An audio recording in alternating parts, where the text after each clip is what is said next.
ট্যাগিংটা শুরু হয়েছে কবে থেকে জানেন? 1/11 থেকে, যেদিনকে বাংলাদেশের কপাল পুরা শুরু করেছে। কারণ 1/11 হয়েছিল ভারতীয় আধিপত্য। সেই আমি কথাটা একটু বোঝা, যদি অতীত ইতিহাসেও যায় তাহলে দেখছি যখন চিঠি লেখার যুগ ছিল, যখন এই এত ইন্টারনেটের যুগ ছিল, তখন লেনিন বা খোমেনিও কিন্তু বিপ্লবকে দেখিয়েছে। আর পরিবার কেন্দ্রিক রাজনীতি, এটা একটা টার্মিনোলজি, ট্যাগিং করা হয়। এই ট্যাগিংটা শুরু হয়েছে কবে থেকে জানেন? 1/11 থেকে, যেদিনকে বাংলাদেশের কপাল পুরা শুরু করেছে। আমরা 50 বছরের একটা পুরনো রাজনৈতিক দল, সাংগঠনিক দক্ষতা। বিএনপি অনেক কমিটি দেয় এরকম নির্বাচন ছাড়া, এগুলো আমরা মাঝে মাঝে দেখি। আমি তো যা বলছি, নির্বাচন ছাড়া পৃথিবীর সব নির্বাচন ছাড়া কমিটি হয়, নির্বাচন দিয়ে কমিটি হয়, আবার পরিবেশ পরিস্থিতির committee. This is the politics. মনে করবেন যে পলিটিক্স কিন্তু শুধু কমিটি না, politics is the condensed expression of economics, sociology and foreign policy. একদিন হয়তো বিএনপির নেতৃত্বে একদম প্রথম সারিতে থাকবে এবং একদিন তিনিও প্রধানমন্ত্রী হবেন। এভাবে অন্যান্য যারা বিএনপির কেন্দ্রীয় কমিটিতে আছেন তারাও তাদের সন্তানকে নিয়ে এই স্বপ্নটা দেখবেন, এটা আমাদের প্রত্যাশা।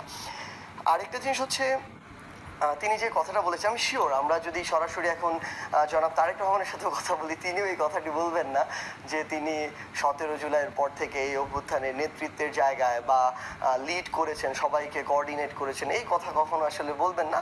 তবে হ্যাঁ, একটা কোলাবোরেশন ছিল আমাদের সাথে, হোক জামাত শিবিরের একটা পার্টির সাথে হোক, ছাত্রদল বিএনপি একটা পার্টির সাথে, যোগাযোগটুকু ছিল, এটুকু ছিল। কিন্তু যদি এটা বলা হয়, সেও আমরা ঘেটে দেখেছি নির্বাচন কমিশন সংশ্লিষ্ট এবং অন্যান্য যে এই নিবন্ধন সংশ্লিষ্ট যে আইনগত যে ধারা উপধারাগুলো রয়েছে, সেগুলো আমরা যাচাই করে দেখেছি, এখানে কোনো বাধা নেই।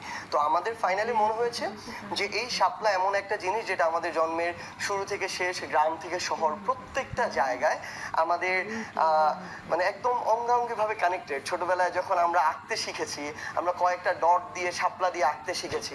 আবার আমাদের ছোটবেলার ওই বিলে খালে কাটানো যে সময়, শাপলার যে বৈচিত্র্য, কিংবা বাংলাদেশের প্রত্যেকটা জায়গার মানুষকে কানেক্ট করার যে বিষয়টা, আমরা মনে করি যে বাংলাদেশের মানুষের যে স্বপ্নগুলো, এই স্বপ্নগুলো শাপলার মতো ফুল হয়ে ফুটবে এবং আমরা সবাই এক সম্পূর্ণ এই 4টা অংশ মিলে আমার হচ্ছে ওই জাতীয় প্রতীকটা।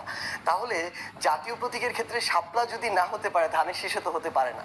তো যেহেতু ধানের শীষ হতে পারে, পাট পাতাও আছে, সোনালী আঁশ যেটা, এটাও একটা দলের মার্কা আছে, তারাও একটা দলের মার্কা আছে। সো এখানে শাপলা ওই প্রতীকের অংশ হিসেবে কোনো সমস্যা নেই, প্রথমত। দ্বিতীয়ত হচ্ছে, জাতীয় যে ফুল বা ফল, এগুলো অনেকে বলছে যে প্রতীক হতে পারে কিনা। জাতীয় ফল কাঁঠাল বাংলাদেশে একদম রেজিস্টার্ড একটা রাজনৈতিক দলের প্রতীক। সো সেক্ষেত্রে আরেকটা জাতীয় আমাদের যে ফুল শাপলা, সেটা প্রতীক হতে পারে, এখানে কোনো বাদ বা বিষয় এটি হয় কিনা জাতীয় প্রতীকের বিষয় রয়েছে, মানে এটি তাহলে আপনারা কেন চাইলেন? আচ্ছা ভাই, তার আগে হচ্ছে ভাইয়ের দুইটা কথা আমার একটু অ্যাড করা আছে।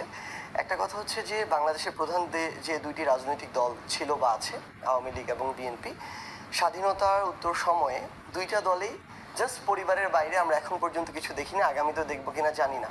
শেখ মুজিবুর রহমান, শেখ হাসিনা, এরপরে তার দুই সন্তানই সবাই দেখছিল। বিএনপির ক্ষেত্রে শহীদ রাষ্ট্রপতি জিয়াউর রহমান, এরপরে ছিল বেগম খালেদা জিয়া, এরপরে আমরা এখন দেখছি তারেক রহমান। আমরা প্রত্যাশা একটি জাতি হচ্ছে, আমি সেটা বুঝি, তারেক রহমান তো মানে রক্তের উত্তরাধিকার সূত্রে এই পদটা পায়নি, সে তার যোগ্যতা এবং দক্ষতা দেখিয়েছে। 90-এর গণ অভ্যুত্থান থেকে যা রাজনীতির হাতে করি, তিনি যখন ঢাকা বিশ্ববিদ্যালয়ের ছাত্র, আমিও তখন ঢাকা বিশ্ববিদ্যালয়ের ছাত্র, যারা আমার সময় ঢাকা বিশ্ববিদ্যালয়ের ছাত্র, তারা তখন তারেক রহমান সম্বন্ধে জানে, এবং সবচেয়ে বেশি জানে তাদের এই উপদেষ্টা পরিষদের ডক্টর আসিফ নজরুল, তিনি তার সরাসরি শিক্ষক ছিলেন। সুতরাং সেই যোগ্যতার ভিত্তিতে তিনি এই জায়গায় আসবেন, এটাই স্বাভাবিক। আপনারা এই পরিবারতন্ত্রটা ভারত আমাদের ছাত্র শিবিরের সাথে তারেক রহমান যোগাযোগ করে আন্দোলনটা চালিয়ে গেছিল। আমি বলছি যে পৃথিবী এখন দুই জগতে বিভক্ত। আমি আগে একদিন বলেছি, অ্যাকচুয়াল জগৎ এবং ভার্চুয়াল জগৎ। এবং ভার্চুয়াল জগৎ এখন এত ভাইব্রেন্ট, ভার্চুয়াল জগতের কাভারেজ এরিয়া এত বেশি, এবং তারেক রহমান দেখিয়েছে